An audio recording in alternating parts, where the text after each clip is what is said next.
Hello friends, welcome to Choco Millionaire. Reports coming out of Canada as at September 3, 2024 suggest that thousands and thousands of foreign nationals are being turned away or rejected at various ports of entry in Canada.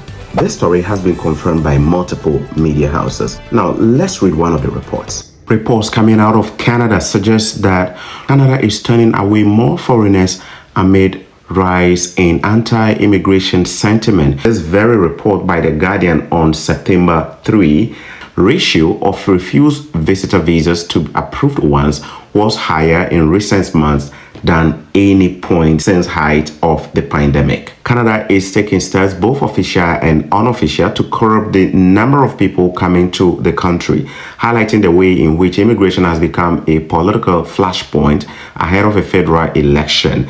According to figures obtained by Reuters, ratio of refused visitor visa applications to approved ones was higher in recent months than at any point since the height of the pandemic. Immigration officials rejected more applications that they approved in January, February, May, and June 2024. At the same time, the number of approved study and work permits dropped. And in July, Canada refused entry to nearly 6,000 foreign travelers, including students, workers, and tourists, the most since at least January 2019. Recent polling has shown a sharp change in how Canadians perceive of immigration amid a mounting cost of living crisis. One immigration lawyer in Nova Scotia said the firm has seen an increase in rejections and mounting hostility towards the firm's clients. The conservative leader, Pierre Poilievre, whose party has a sizable lead in the polls, said last week the radical and out-of-control Liberal government has destroyed our immigration system. Poilievre said Trudeau was growing the population at a rate far faster than houses were being built, and pledged if victorious in the election, his party would tie Canada's population growth rate to a level below the number of houses built. Talking about changes that could potentially come, both the Prime Minister, Justin Trudeau, and the Minister of Immigration, Honorable Mark Miller, have both hinted that there could be a lot more changes coming in terms of immigration policies. In the aftermath of the pandemic and facing severe labor shortages, we adjusted the program for temporary foreign workers. That's what the business community needed. That's what the business community was asking for. And at that moment in time, those changes helped. They helped the economy, and they helped businesses make it through a challenging moment in our economic recovery. But today's economy is very different from it was 2 years ago. Inflation has started to come down, employment is higher, and we no longer need as many temporary foreign workers. We need Canadian businesses to invest in training and technology and not increasing their reliance on low-cost foreign labor. It's not fair to Canadians struggling to find a good job, and it's not fair to those temporary foreign workers, some of whom are being mistreated and exploited. So I asked my minister to work on this over the summer, and we are taking action. We are tightening the rules and restricting eligibility to reduce the number of low-wage temporary foreign workers in Canada.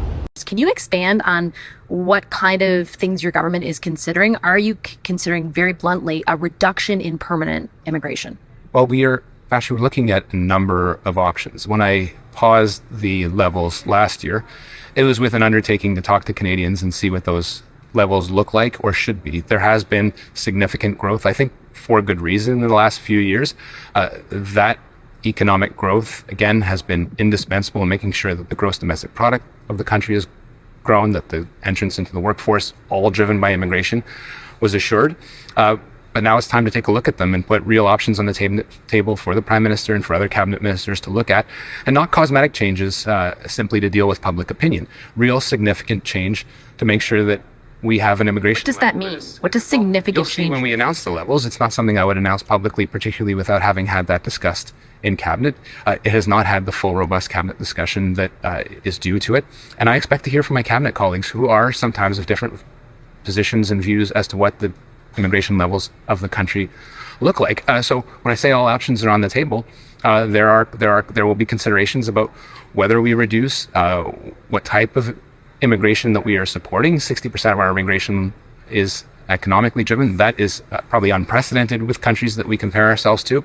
But we have to see if we've done this in the right way, and if that growth merits to continue, needs to be paused or even reduced. So the border control officers here in Canada perform a final quality check before allowing you into the country. They are like the quality assurance manager who does all the quality checks here. So when you appear or you show up at the port of entry, or when you land or when you arrive at the port of entry or in a Canadian airport, you'll potentially be processed by an immigration officer or a border control officer. Their job is to screen you, and if they find anything inconsistent with the Immigration Act or provisions, that they could potentially deny you entry. There are people who could be denied entry because they are coming at the wrong time. Maybe the reason they are coming in has changed, or they're coming into the country at the wrong time as compared to what they said in the application. They were supposed to be here some time back, but they never came. Maybe the event they're coming for is over and is no longer deemed active. There are also people who have come for events such as conferences, and at the port of entry, probably the border officer has been able to find out that the conference does not exist, or the conference organizer is not in good standing or compliant, or let's say it's a fake conference.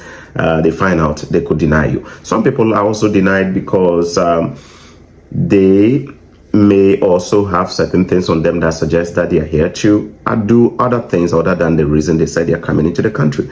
Maybe you are here visiting, and then in your luggage they find all kinds of things in your luggage that suggest that you are not here to visit. You are here to do more than that. Maybe they find your CV, right? Maybe they find your CV. If you've watched a lot of these border control videos from the US and Canada and Australia, you may find that there are consistent reasons why people could be turned away. So let me use a general kind of scenarios based on what happens at different ports of entry, not just Canada, all right? So if you come into Canada right now, so if I come to Canada and I'm coming to visit, and then my luggage gets checked and they find all kinds of things in my carry-on luggage suggesting that I'm not here to visit, it could be a potential reason why I could be denied entry into the country, right? You're here visiting, that you got your CV on you, you got all kinds of documents that suggest that you are here to look for a job or to take a job, that could undermine your entry into Canada. There are also people who could be denied entry because they overshare, or what is called oversharing. What is called oversharing could also be a reason why you could be denied entry. Sometimes you just have to stick to the reasons why you are coming and nothing beyond that, unless necessary. Then you divulge or provide additional information. But sometimes people tend to talk too much. When I say talk too much, it means that they are asked only one question, but they end up providing answers that lead the officer to just discover a lot more stuff that could potentially hurt their chances of entering to Canada. All right. There is an interesting case that I came across, and I will share that in a subsequent video for you to know how somebody shared too much information, and at the end of the day, because of that, the officer just decided that they are not allowed there. Now, there are also situations where some people ask questions about their previous experiences with other countries' immigration. Maybe you've applied to other countries. Let's say, let me use an example. Maybe you've applied to the US before, and then you had some experiences there. Maybe you've been to the US, you had some experiences, or you've been to Australia, you've been to other countries, and you had some experiences, and then you've been asked specifically by the officer about specific situations that happen at certain places that you've been to.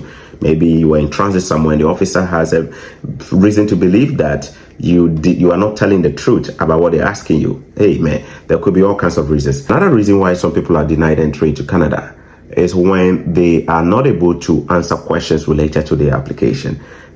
Most of the time, this has to do with folks who use agents to apply for their visa.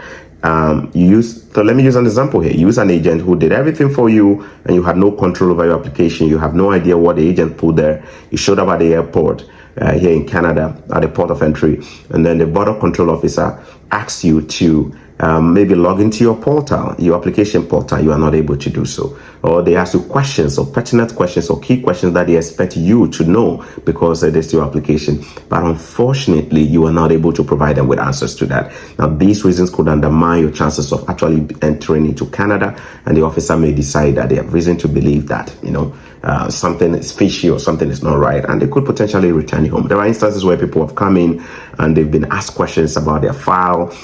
For example, confirm your name, confirm your date of birth, confirm where you last worked, or maybe confirm your marital status and the number of children you have. And the answers they tend to provide is totally different from what is on the file. Clearly, if this happens, the officer may have reason to believe that you are misrepresented yourself or the information on your file, and then may potentially deny you. So your own immigration checks yesterday with the border control officer, was it smooth, or it was far from smooth, or it was 50-50? It was too smooth. It was too smooth. I Why? can see your videos and your advice. It was too smooth. I was relaxed, ready for their questions. I was just giving it to them when they asked. Within 4 or 5 minutes, I was done, and my permit was issued to me. Okay. Did we plan to record this video here? Did we plan ahead of time to record it? Not at all. What necessitated this video? I shared an experience that happened yesterday night at the point of entry when a Ghanaian student finally sought asylum. I decided to tell you. You told me about it. I actually asked you, how was your own experience? And you said it was good. Yeah. But then somebody messed up. Yes. That was when I said, no, I don't like sharing this kind of stories, but let's share it. Hopefully somebody can learn from it. Yes. Do you mind telling us what you saw yesterday with this person? No name, don't mention names, okay? Okay. The guy was charged with misrepresentation. On his application, it was indicated that he's married and he has a son. But on his application, yes, it is indicated that he's married and has a son. Yes. Okay. But in actual sense, he was not married and he was not having any son. So when he was asked, he said he's not married. So the border officer asked him about 4 times. He said he's not married. So he got to a point, they said, no, he's deceiving them. He's not being truthful. So why did he say this when he was in Ghana and saying this thing to them here? On the application, it says he's married and he's got a son. Yes. But at the airport, he's been asked about his marital status and he say he's not married and he has no son. Yes. He was asked about 4 times and he insisted that he's not married and he's not having a son. So basically, we realized that he passed to an agent and the agent didn't give him that information, that this was what he did on the application. So he messed up and finally they asked him that he'll be going back to Ghana with the next available flight. That's deportation. Yes. So eventually he was asked to go and sit somewhere. He was still adamant and tried to explain himself. He got to a point the border officer had to shout on him and told him to tell him that he'll be detained if he doesn't move. So they told him to go sit down, but he was still adamant and he wasn't moving. He was still standing. Okay. Trying to explain himself. So finally he was asked to go and sit somewhere for some time. He started making some calls and he was called back after 20 minutes, only to come and tell them that he has sold some family properties back home and he can't go back to Ghana. If he goes, they are going to kill him. So eventually they brought out some... There are also people who are coming to visit and then the duration they choose to enter into Canada is too long. Let me give an example here. Maybe you are coming for a visit for tourism just to sightsee, or you're coming to attend a conference for 2-3 days, all right? A 2-3 days conference, or you told the officer that you're coming to sightsee Canada for just 10 days or maybe 1 week. But then you procure a ticket, or your return ticket shows that you are here for maybe 2 months or 3 months. Now, the officer may obviously have reason to probe you further to find out what exactly you'll be doing for 3 good months in Canada, whilst your application said you were spending maybe 10 days here. You understand what I mean? So if you don't have good reasons to convince the officer and they are not satisfied, they may potentially just make a decision that they don't think your reasons for coming is consistent with the application that you submitted, all right? There are also some people who don't have certain documents ready when they're asked, and sometimes based on their body language and all of that, the officer is just able to pick on that and say, you know what, I'm not satisfied that your intentions for coming to Canada is consistent with the application that you submitted. Let me give an example. Maybe you are coming to visit not a family or not your spouse, or not, you don't have a history of coming to visit Canada and going back. That's your first time and you're coming to visit and you purchased a one-way ticket, not a return ticket. Well, some officers may ask you for your return ticket. If you don't have it, this could be an indication that you may not go. Of course, there is also a chance that you will buy your return ticket, but at that point, some officers may just make up their minds that they don't think that you are actually planning to, or you plan to go back home. All right. That is why sometimes when you're coming for a short visit, it is advisable to purchase a return ticket. There are also people who are turned away because they've not made provision for their stay in Canada. During the application, they may have told the officer that, or the visa officer, that they have budgeted for where they're going to stay, their accommodation, their living expenses, and blah, blah, blah. But then during the port of entry interrogation, the officer finds out that they've actually not made provision for their accommodation and where they're going to stay. All right. You said you're going to stay in a hotel. Do you have a reservation? No, I don't have it. You said you're going to stay here. Do you have a reservation? What's the address? Okay. You said you're going to visit XYZ, this person. What's the name of the person? And then you don't know. There are people who come here, and then the people they're supposed to visit, they are asked questions about them. What is the name of the person you have visited? They don't know. What address is the person? They don't know. And unfortunately, when this kind of things happen, it creates more doubts in the mind of the visa officer than help with your case of wanting to enter into Canada. Or you see, there could be so many reasons. Some of you have experienced some of you may have experienced a port of entry denial or rejection or a return, what some people may call a form of like a removal, or I should say what some people may call a deportation, a soft deportation. I'm not sure if that's the right word. What some people call a soft deportation. I'm actually not sure if that's the right word. There are also some students who show up in Canada with the intention of coming here to school, and then during the time of interrogation at the airport, the officer finds out that these students may have either an expired letter of acceptance, or they may not have paid the tuition deposits that are required of them by the schools by certain dates. Or these students have just not come financially prepared at all right? So they talk to you, and then they find out, have you paid the tuition? No. Have you paid the deposit? No. But the letter of acceptance said you should have paid this amount by this time. You haven't paid that, all right? This could also be reason for the officer to probe you a bit more. They have reason to believe that you have not made adequate financial preparation for your studies. All right. So just make sure before you come into Canada, make sure you are checking the conditions of your letters of acceptance and make sure you are fulfilling them. If you come into Canada without your school fees, with no intentions of paying your school fees, you may end up just getting frustrated at the airport. Okay. There are also some students who will be asked to log into their portal, and they don't have any access to their portal because their agents didn't give them access to the portal. Those of you who are using agents, you don't have access to your student portal where you're communicating with the school. You don't have access to your visa application portal. What if at your port of entry in Canada, the border control officer or the immigration officer will ask you to log into your portal and you are not able to do so? What happens? All right. Okay.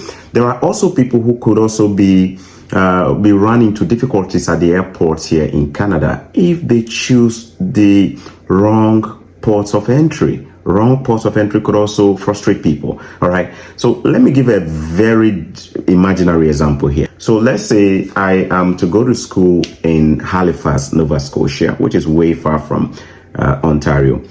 But then when I purchased my ticket, my final destination was Toronto. Toronto is in a different province called Ontario. Halifax is also in a province called Nova Scotia.